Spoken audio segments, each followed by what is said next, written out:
कल्याणदां महामायां कमलां कमलेक्षणां नमामि सिन्धुदां पूज्यां करुणावरुणालयं।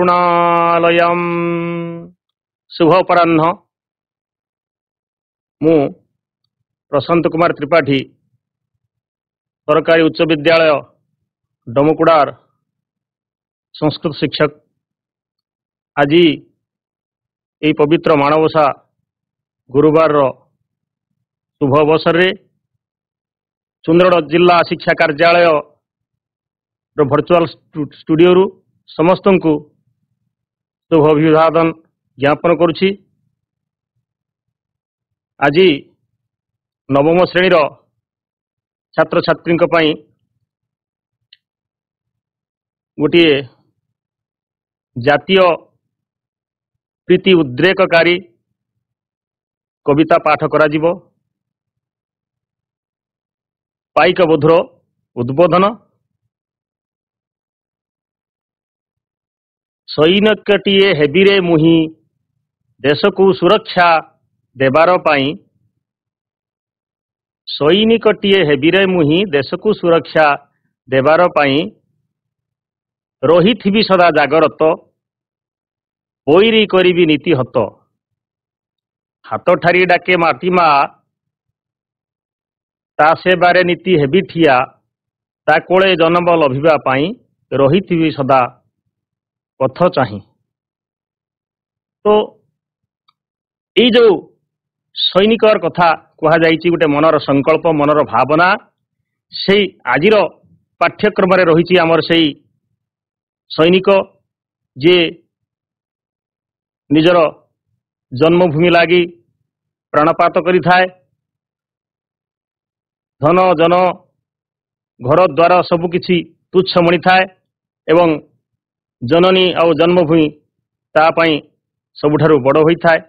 सेई सैनिक लढ़ुआ वीर पाइक मारंकर अपूर्व देशप्रेम तांकर त्याग आत्म बलिदान जो वीरत्वर जयगाथा एवं आमर अतीत उत्कलर जो ऐतिह्य को आधार करी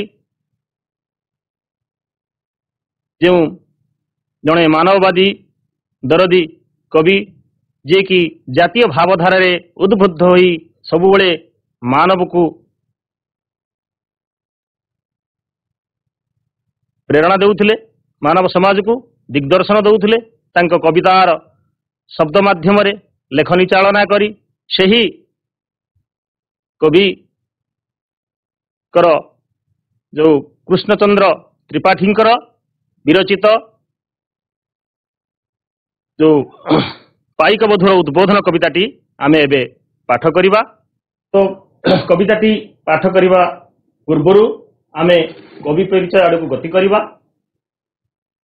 तो कृष्णचंद्र त्रिपाठी जे कि जड़े आवेगधर्मी कविता रचना करिबारे सिद्धहस्त थिले एवं जे मनीष समाज को सबले देश प्रेम जाति प्रेमर भावना रे उद्बुद्ध करुथिले। सी आधुनिक ओडिया साहित्यर प्रवहमान काल बक्षरे सबुज युग और प्रगति पर्वर संधि स्थल रे जातीय चेतना तथा रोमांटिक भावधारा को नहीं सी तांकर स्वकीय लेखनी चालना करुथिले। देखो आमे जदि हमर आधुनिक ओडिया साहित्यर स्रष्टा हेले राधानाथ तांकठारु जदि आमे आधुनिक युगर अयमारंभ हैला राधानाथ युग तापरे हमर हैला सत्यवादी युग तापरे पिला माने हैला हमर सबुज युग तापरे प्रगति पर्व प्रगति युग एई भली भाबरे आधुनिक ओडिया साहित्यर धारा को विभिन्न पर्याय रे विभक्त करा जायछि एवं तापरे उत्तर आधुनिक काल एई भली भाबरे जो रहिछि से सबुज युग एवं प्रगति पर्वर संधि स्थल रे तांकर उन्मेष घटितला। सेई समयर से हेले सबुज युगर समसामयिक कवि कृष्णचंद्र पाणिग्राही ओडिया पाठक प्राण रे तोड़ी देइथिले उष्मतार झंकार। से तांकर कविता पाठ कले बा तांकर कविता स्मरण करबा मात्रे मन भितरे हमर देश प्रीतिर भावना स्वतः जागी उठे। से ଆତ୍ମଜୀବନୀ ଏବଂ ଅନ୍ୟାନ୍ୟ ପୁସ୍ତକ ପାଇଁ ଅନେକ ପୁରସ୍କାର ଲାଭ କରିଛନ୍ତି। ମାତ୍ର 12 ବର୍ଷ ବୟସରେ ସେ କବିତା ଲେଖା ଆରମ୍ଭ କରିଥିଲେ ଏବଂ ତାଙ୍କର ଯେତେବେଳେ ସେ ମାଇନର ସ୍କୁଲରେ ପଢୁଥିଲେ ତାଙ୍କର ଶିକ୍ଷକ ତାଙ୍କୁ ପ୍ରେରଣା ଦେଇଥିଲେ କବିତା ଲେଖିବା ପାଇଁ ଏବଂ ସେ ସବୁବେଳେ ଉତ୍କଳର ଏବଂ ତାଙ୍କୁ ପାଇକ କବି ବୋଲିକି ଆଖ୍ୟା ଦିଆଯାଇଛି। କାହିଁକି ନା ପାଇକ ବୀରଙ୍କର ଯୋଉ ବୀରତ୍ୱର ଗାଥାକୁ ସେ ସୁନ୍ଦର ଭାବରେ ରୂପ ଦେଇଛନ୍ତି କବିତା ମାଧ୍ୟମରେ ଏବଂ ତାହା ମଧ୍ୟ ସର୍ବଶ୍ରେଷ୍ଠ କୃତି ପାଇକ ବୋଧର ଉଦ୍ବୋଧନ। ତେଣୁ ତାଙ୍କୁ ପାଇକ କବିର ଆଖ୍ୟା ଦିଆଯାଇଛି। ସେ ତାଙ୍କର ଜନ୍ମସ୍ଥାନ ହେଲା ପୁରୀ ଜିଲ୍ଲାର ଭୀମାପୁର ଠାରେ 1911 ମସିହା ଜାନୁଆରୀ 14 ତାରିଖରେ ସେ ଜନ୍ମଗ୍ରହଣ କରିଥିଲେ ଏବଂ ତାଙ୍କର କବିତା ଗୁଡ଼ିକ ପାଠକଙ୍କ ପ୍ରାଣକୁ ଜାତୀୟ ଭାବନାରେ ଆନ୍ଦୋଳିତ କରେ। ସହଜ ତାଙ୍କର ଭାଷା ଅତ୍ୟନ୍ତ ସରଳ ସହଜ ଏବଂ ଛନ୍ଦପୂର୍ଣ୍ଣ ଭଙ୍ଗୀରେ ସେ କବିତା ଲେଖିଥାନ୍ତି। ତାଙ୍କର ଯୋଉ ଉଦ୍ବୋଧନ ମୂଳକ କବିତା ଯାହାକି ଆଜି ରହିଛି ଆମର ପାଇକ ବୋଧର ଉଦ୍ବୋଧନ ତାହା ପାଠକଙ୍କ ପ୍ରାଣରେ ଜାତୀୟତା ଭାବ ସଞ୍ଚାର କରେ ଏବଂ ତାଙ୍କର ଯୋଉ 1997 ମସିହାରେ ପରଲୋକ ପ୍ରାପ୍ତି ହେଇଥିଲା ସେ ଲୀଳା ତ୍ୟାଗ କରିଥିଲେ।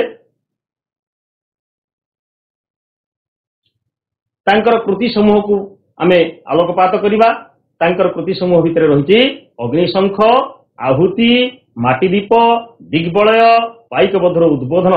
ଏଇ ଯୋଉ ଉକ୍ତ କବିତାଟି ପାଇକ ବୋଧର ଉଦ୍ବୋଧନ ଦୀର୍ଘ କବିତାର ଏକ ଅଂଶ।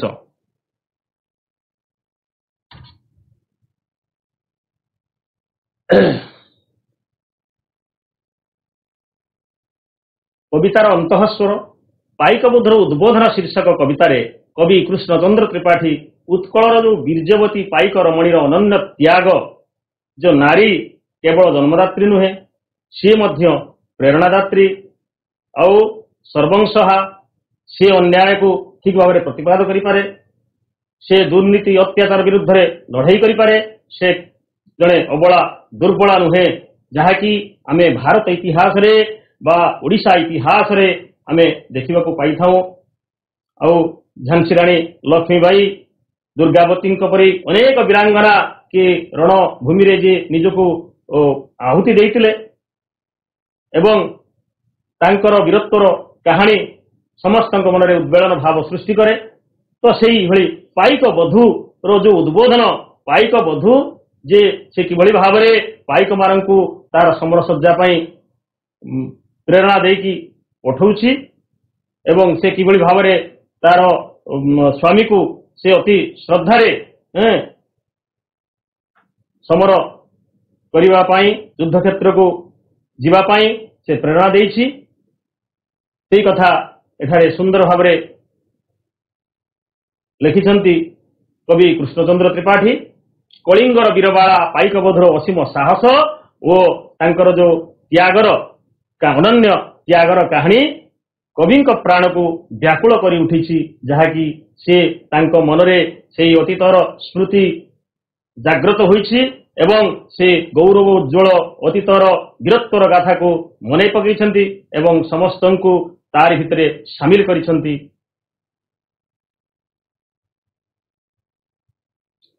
ତ ଆଲୋଚ୍ୟ ପ୍ରସଙ୍ଗକୁ ଯିବା ପୂର୍ବରୁ ପିଲାମାନେ ଆମେ ଥରେ ସେଇ ଓଡ଼ିଶାର ଇତିହାସ ପୃଷ୍ଠାକୁ ଉନ୍ମୋଚନ କରିବା।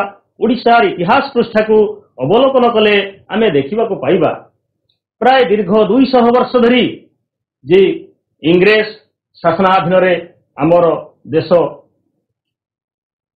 କବ୍ଜାରେ ରହିଥିଲା, ଇଂରେଜ ମାନଙ୍କର ଆୟତ୍ତରେ ରହିଥିଲା ଏବଂ ସେମାନେ ଆମ ଉପରେ ଅକଥନୀୟ ଅତ୍ୟାଚାର, ଦୁର୍ନୀତି ଏବଂ ଭ୍ରଷ୍ଟାଚାର ପ୍ରୟୋଗ କରୁଥିଲେ, ଯାହାଫଳରେ ଜନ ଅସନ୍ତୋଷ ଲାଗି ରହିଥିଲା।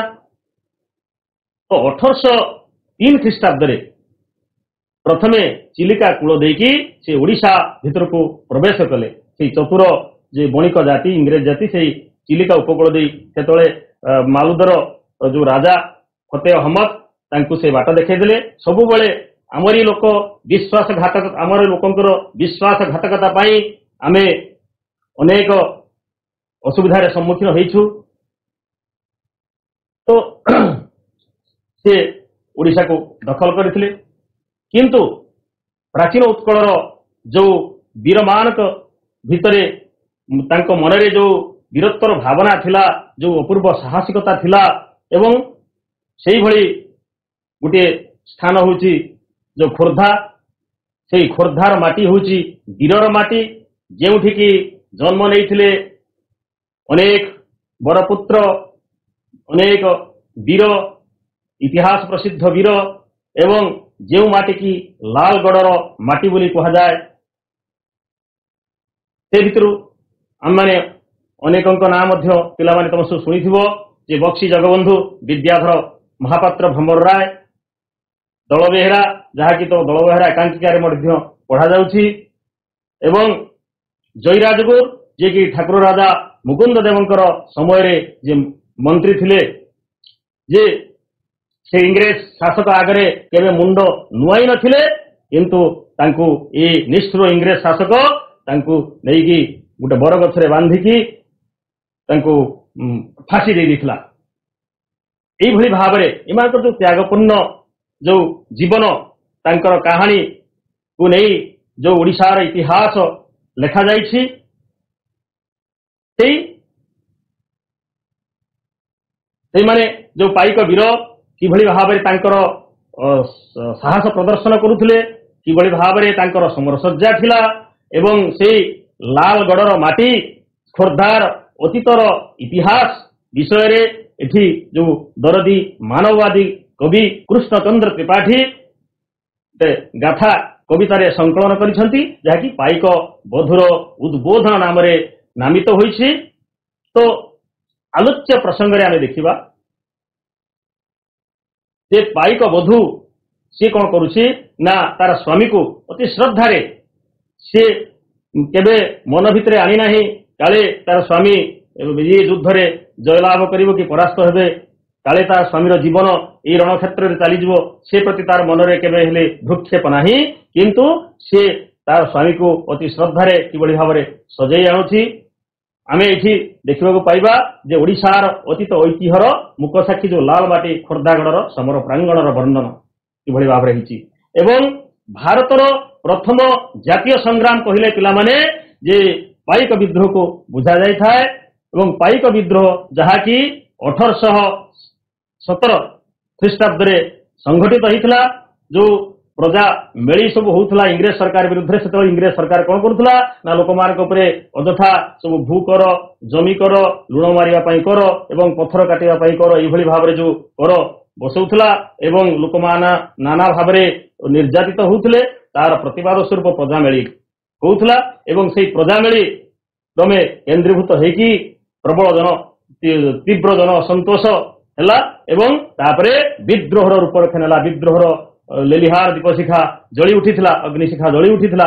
तो सेही पाइक विद्रोह जहाँकि 1817 ख्रीष्टाब्द रे ओडिशार प्रथम मुक्ति संग्राम जातीय संग्राम जहाँ बोली जहाँ अभिहित होइछि, सेही पाइक विद्रोहर जो अतीतर गाथा को गौरवमय गाथा को कवि स्मरण करुछंती, एवं से देखुछंती से अतीतर खाली भग्न स्तूप, भग्न शिला, से दुर्ग लालमाटीर से दुर्ग पड़ी रही, किंतु नाही से रण झंकार आउ शुभु नाही, एवं सेही पाइक बधुर समरसज्जा देखा मिलू नाही, तांको मनरे एई भाव सब उद्वेलन करिछि। से ओडिशार अतीत ऐतिह्यर मुकसाक्षी लालमाटी खोर्धागढ़र समर प्रांगणर वर्णन करिसंती, एवं साहसी पाइक वीर मानकर वीरत्वर गाथा को से स्मरण करिसंती। तापरे पाइक बधुर वीर स्वामी मनरे दृढ़ साहसिकता और उत्साह भाव किभଳି भाबरे संचारण होतला, से कथा आमे आजिर आलोच्य प्रसंग जो पाइक बधुर उद्बोधनर प्रथम भाग रे आमे आलोचना करिबा।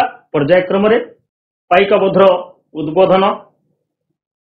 एई दुर्ग एई वन एनील प्रांतर पड़ी अछि समसान परी, नाही से पाइक बाद्य रणसिंगा नाहांती से जोध्रु बेश धरी, खंडायत वीर। एई दुर्ग से दुर्ग को कवि मने पकाउछंती जे ऐतिहासिक जो दुर्ग जोटा कि शत्रुर आत्मगोपन स्थल, एवं से देखुचंती से दुर्ग ଖାଲି ଭଗ୍ନ ଶିଳା ରହିଛି ଏବଂ ସେ ବନ ରହିଛି ଆଉ ନୀଳ ପ୍ରାନ୍ତର ପଡ଼ିଆ ରହିଛି, ଯୋଉଠିକି ସେଇ ଦୁର୍ଗ ସମ୍ମୁଖସ୍ଥ ସମର ପ୍ରାଙ୍ଗଣ, ଯୋଉଠିକି ପାଇକ ବୀରମାନେ ସମର ଅଭ୍ୟାସ କରୁଥିଲେ, ସେ ଖାଲି କେବଳ ମାତ୍ର ଶ୍ମଶାନ ଭଳି ପଡ଼ି ରହିଛି।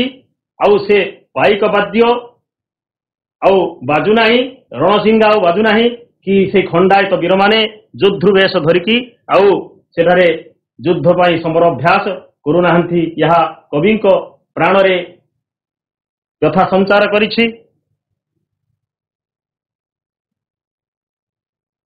ଫୁଟେ ନାହିଁ ତୋପ ବନ୍ଧୁକ, ଛୁଟେ ନାହିଁ ଲକ୍ଷ ଲକ୍ଷ ତୀର, ଟପ୍ ଟପ୍ ଚାଲେ ନାହିଁ ଘୋଡ଼ା, ସମୀରଣ ବହିଯାଏ ନୀରବେ ଗୁଞ୍ଜରି, ବୁଲନ୍ତି ସ୍ୱାପଦ କୂଳ ହୋଇ ଯୋଡ଼ା ଯୋଡ଼ା। ଫୁଟେ ନାହିଁ ତୋପ ଓ ବନ୍ଧୁକ। ତୋପ ବା ବନ୍ଧୁକ ସେତେବେଳେ ଯାହା ଅସ୍ତ୍ରଶସ୍ତ୍ର ଆକାରରେ ବ୍ୟବହାର କରାଯାଉଥିଲା ତାହା ଆଉ ଫୁଟୁନାହିଁ। ଆଉ ଯୋଉ ପାଇକ ବୀରମାନଙ୍କର ସେ ତୀର ଆଉ ଛୁଟୁନାହିଁ, ଶତ୍ରୁ ବକ୍ଷକୁ ଭେଦ କରୁନାହିଁ। କେବଳ ସେଇ ଘୋଡ଼ାମାନଙ୍କର ଯୋଉ ଟପ୍ ଟପ୍ ଧ୍ୱନି, ପଦଚାଳନାର ଯୋଉ ଶବ୍ଦ ତାଙ୍କର, ଆଉ ସେଟା କେବଳ ସମୀରଣରେ ପବନରେ ଗୁଞ୍ଜରଣ ସୃଷ୍ଟି କରୁଛି।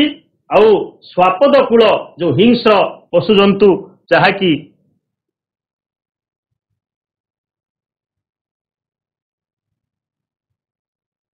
ଯୋଡ଼ା ଯୋଡ଼ା ହେଇ ଖାଲି ବୁଲୁଛନ୍ତି, ଯାହାକି ଶ୍ମଶାନରେ ଖାଲି ହିଂସ୍ର ପଶୁଜନ୍ତୁ ମାନଙ୍କର ସମାବେଶ ଖାଲି ଦେଖିବାକୁ ମିଳୁଛି, କିନ୍ତୁ ସେ ତୋପ ବନ୍ଧୁକର ଶବ୍ଦ ଆଉ ଫୁଟୁନାହିଁ କି ଲକ୍ଷ ଲକ୍ଷ ତୀର ପାଇକ ମାନଙ୍କର ହାତରୁ ଯୋଉ ଶତ୍ରୁକୁ ଭେଦ କରୁନାହିଁ। ଆଉ ସେଇ ଘୋଡ଼ା ମାନଙ୍କର ଟପ୍ ଟପ୍ ଶବ୍ଦ ଆଉ ଶୁଣା ଯାଉନାହିଁ, କେବଳ ନୀରବରେ ସମୀରଣରେ ବା ପବନରେ ଖାଲି ତାର ଗୁଞ୍ଜରଣ ହେଉଛି ଏବଂ ସ୍ୱାପଦ କୂଳ ହିଂସ୍ର ଜନ୍ତୁମାନେ ଯୋଡ଼ା ଯୋଡ଼ ହୋଇ ବୁଲୁଛନ୍ତି। ତ ଏଠି ଆମେ କଠିନ ଶବ୍ଦକୁ ଦେଖିବା। ସମୀରଣର ଅର୍ଥ ହେଲା ପବନ ଏବଂ ଗୁଞ୍ଜରୀର ଅର୍ଥ ହେଲା ଗୁଣୁ ଗୁଣୁ ଶବ୍ଦ କରି, ସ୍ୱାପଦ ହେଲା ହିଂସ୍ର ଜନ୍ତୁ।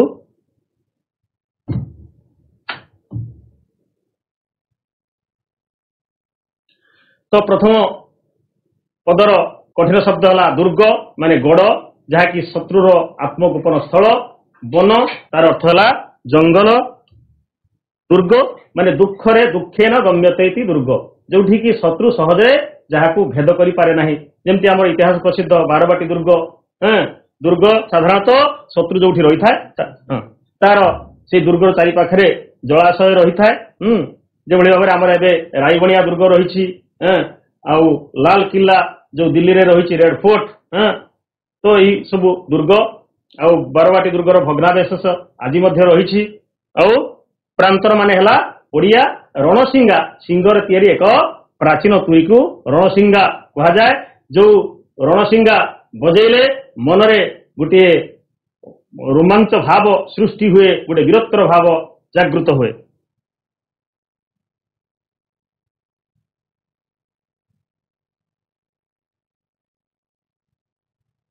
ଏଇ ବୀର ମାଟି ଚାହିଁଲେ ନିମିଷେ ଯାରେ, ରକ୍ତ ଯାଏ ତାତି, ରହିଅଛି ପଡ଼ି ଅତୀତର ଲକ୍ଷ ବୀର ଗାଥା ବୁକୁ ତଳେ ଧରି। ଏଇ ବୀର ମାଟିକି ସେ ଲାଲଗଡ଼ର ଐତିହାସିକ ବୀର ମାଟି, ଖୋର୍ଦ୍ଧାର ବୀର ମାଟିକି ମନେ ପକାଉଛନ୍ତି, ଯାହାର ଧୂଳିକଣା ଶତ୍ରୁ ରକ୍ତରେ ରଞ୍ଜିତ ହେଇଯାଇଛି। ତାକୁ ନିମିଷ ମାତ୍ର ଚାହିଁଲେ ରକ୍ତ ଯାଏ ତାତି, ତାତିରା ରକ୍ତ ପ୍ରବାହିତ ହୁଏ ଧମନୀରେ ଏବଂ ସେ କେବଳ ମାତ୍ର ପଡ଼ି ରହିଛି କଣ କରି ନା ଅତୀତର ଲକ୍ଷ ବୀର ଗାଥା ବୁକୁ ତଳେ ଧରି। ଅତୀତର ଲକ୍ଷ ଲକ୍ଷ ବୀରଙ୍କର ଅମର ଗାଥାକୁ ବୁକୁ ତଳେ ଛାତି ଭିତରେ ଧାରଣ କରି ସେ କେବଳ ମାତ୍ର ପଡ଼ି ରହିଛି। ସେ ଇତିହାସର ମୁକ ସାକ୍ଷୀ ପାଲଟିଛି ଏବଂ ସେଇ ଆମର ଗୌରବୋଜ୍ଜଳ ଇତିହାସକୁ, ଅତୀତ ଐତିହ୍ୟକୁ, ବୀରତ୍ୱର ଗାଥାକୁ ମନେ ପକେଇ ଦେଉଛି। ଏଠି କଠିନ ଶବ୍ଦ ହେଲା କଣ? ବୁକୁ ମାନେ ଛାତି ଏବଂ ଗାଥାର ଅର୍ଥ ହେଲା କୀର୍ତ୍ତି କିମ୍ବା ଯଶ।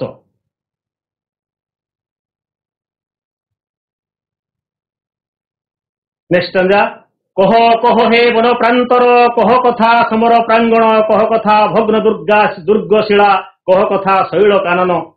କବିଙ୍କର ପ୍ରାଣକୁ ଉଦ୍ବେଳନ କରୁଛି ଯେ ସିଏ अस्थिर होई उठी तांकर चित्त व्याकुल होई उठी तांकर मन जे कि से भावी तांको भावना रे सेही कथा आसी जाइछि से मने पके दुछंती से अतीतर से स्मृति जाकि से कहउचंती जे वन प्रांतर कह कथा कथा कह समर प्रांगण मते मते सेही गौरवजल इतिहास रो बाणी की आउथरे मते सुनेई दे एवं कह कथा भग्न दुर्गशिला से भग्न भांगिथिबा से दुर्गशिला तू बारे कथा कह आउ शैल कानन तू कथा कह आउ पुणी से जो वीरत्वर गाथा को तू मो आगे प्रकाश कर। इठी कठिन शब्द है समर माने युद्ध प्रांगण है ओडिया प्रांतर चतुर शैल है पहाड़ एवं पर्वत कानन है जंगल और शिला हूँ कौन पत्थर भग्न माने भांगी जाइथिबा।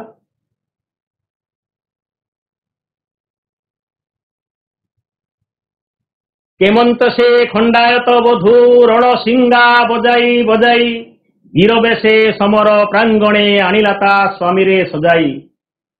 तो को कथा को से सूचना दउछि मने पकाउछि ना किभଳି भाबरे खंडायत वीर खंडायत कहिले क्षत्रिय युद्ध करवा जहार हला धर्म से हला खंडायत खंडा जहार आयत्तरे थाए से खंडायत बधू खंडायतर स्त्री सी कौन करुछि किभଳି भाबरे तार रणसिंगा को बजेई बजेई की तार स्वामीर मनरे जो उत्तेजना सृष्टि करिया पई युद्ध करिवार प्रवृत्ति को अधिक जागृत करिवा पई शत्रु संहार करिवार जो इच्छा को दृढ़ करिवा पई एई भଳି भाबरे जो रणसिंगा को बजेई बजेई की से किभଳି भाबरे वीर बसरे समर प्रांगण को ताको सजेई आनुची ता स्वामी को से सजेई आनुची से भावुना ही हुए तो तार स्वामीर जीवन से युद्ध क्षेत्र में चलीज हुए तो से विधवा हो मथारू संख्या सिंदूर ता मथारू लिभि जाऊ पछे किंतु से जन्मभूमि पाई मातृभूमि रक्षा पाई ता स्वामी जीवन दौ एक कथा से चाहूछि तेणु से वीर बेशरे समर प्रांगण रे ता स्वामी को किभଳି भाबरे सजेइके आणुछि। तो एठी कठिन शब्दर अर्थ हला समर माने युद्ध रणसिंगा गुटे वाद्य जोटा कि युद्ध करने पूर्व पाइक बधू माने बजाउथिले एवं तांकर स्वामी मान को समर माने प्रांगण को नहीं आसुथिले।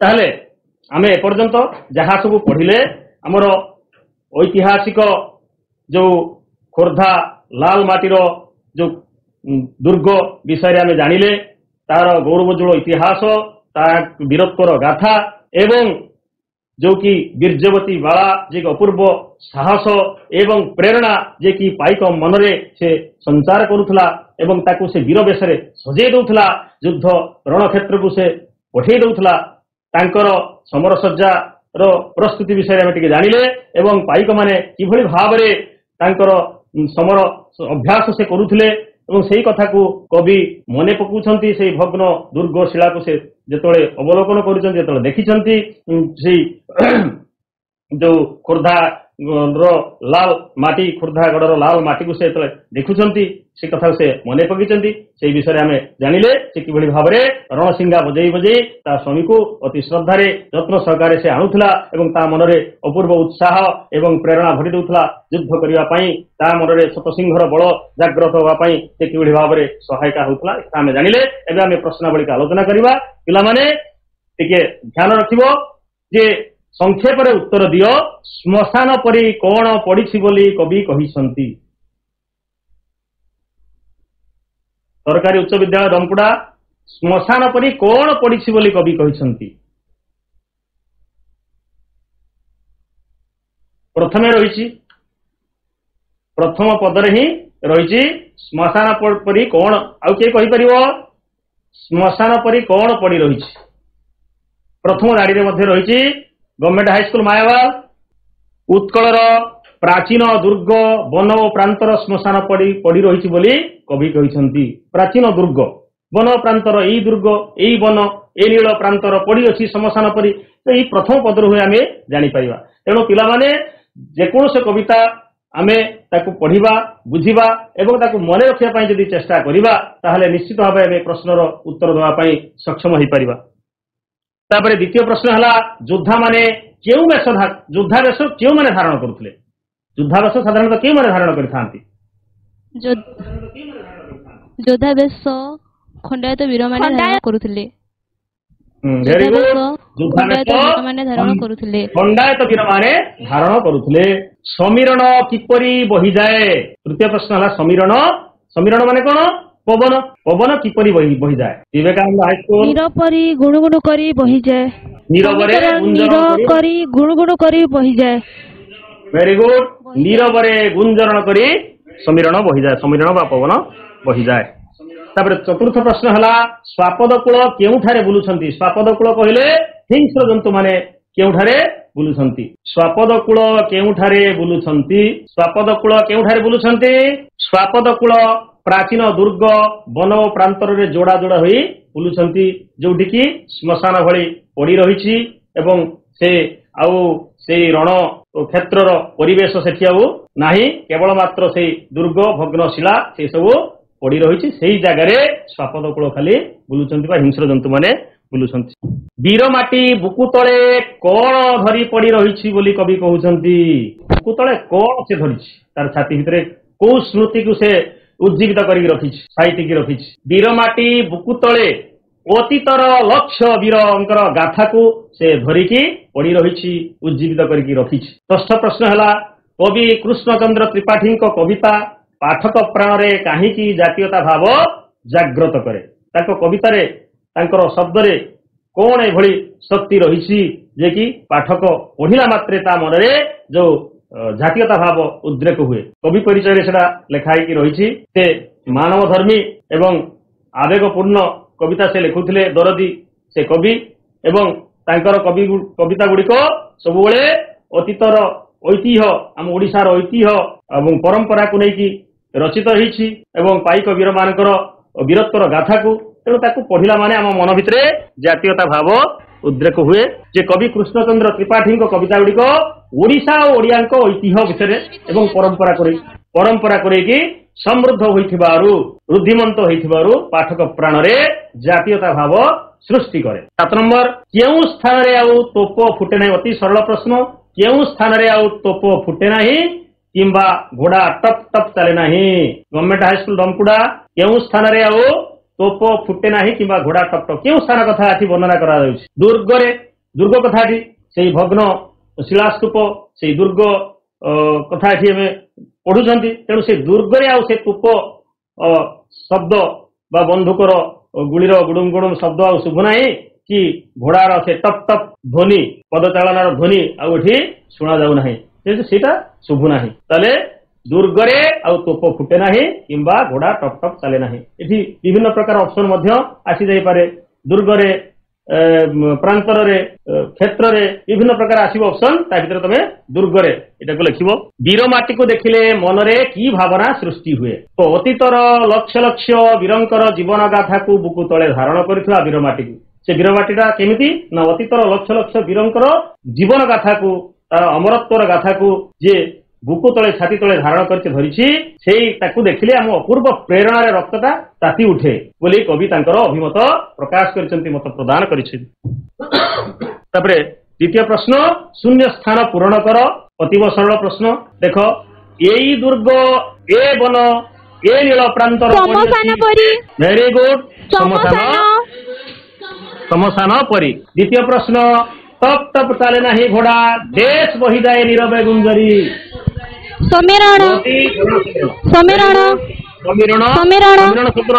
समीरण शब्द अर्थ के कहि परिबो समीरण माने पवन प्रश्न है पवन अतीतर देश बुकु तळे धरी गौरव ऐतिह्य वीरत्वर गाथा बा लक्ष्य वीर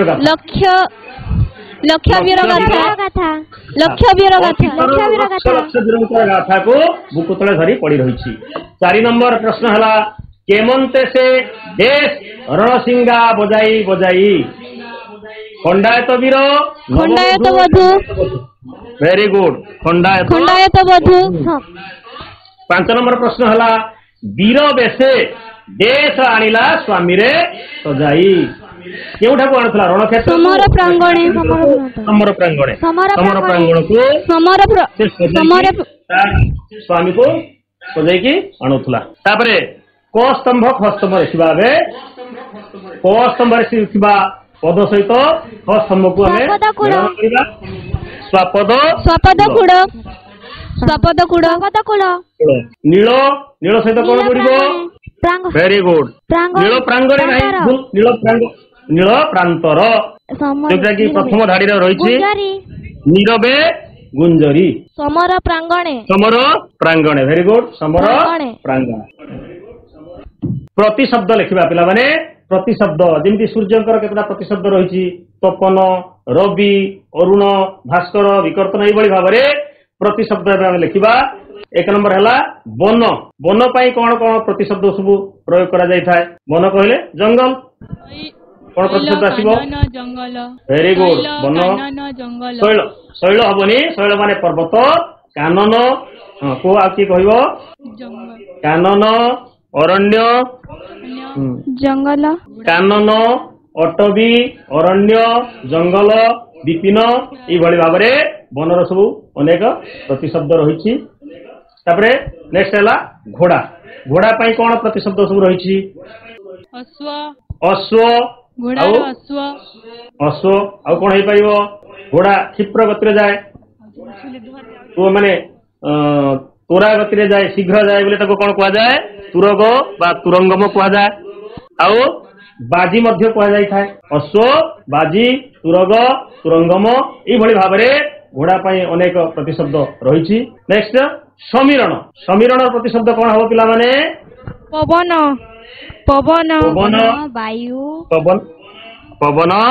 ବାୟୁ ଅନିଳ ବାତ ଏଇଭଳି ଭାବରେ ରହିଛି। ଏଇଟା ହବନି ମରୁତ ହବ ମିହିର ନାହିଁ ମିହିରଟା ହେଲା ସୂର୍ଯ୍ୟଙ୍କର ପ୍ରତିଶବ୍ଦ ପବନ ବାତ ଅନିଳ ମରୁତ ଏଇଭଳି ଭାବରେ ଅନେକ ରହିଛି। ସମର ସମର ପାଇଁ କଣ ପ୍ରତିଶବ୍ଦ ପ୍ରୟୋଗ କରାଯାଇଥାଏ? ଯୁଦ୍ଧ ଭେରି ଗୁଡ ସମରକୁ ଯୁଦ୍ଧ ରଣ ସଂଗ୍ରାମ ଭସ୍ମର ଏଇଭଳି ଭାବରେ ଅନେକ ପ୍ରତିଶବ୍ଦ ତା ପାଇଁ ପ୍ରୟୋଗ କରାଯାଇପାରେ। ତଥାପି ଆମେ ନିହାତି 2ଟି ଲେଖି ପ୍ରତିଶବ୍ଦ ଆମେ ଜାଣିବା ଯୋଉଟା କି ପରୀକ୍ଷାରେ ଆସିଥାଏ। ଶୈଳ ଶୈଳ ପାଇଁ କଣ କଣ ସବୁ ପ୍ରତିଶବ୍ଦ ରହିଛି?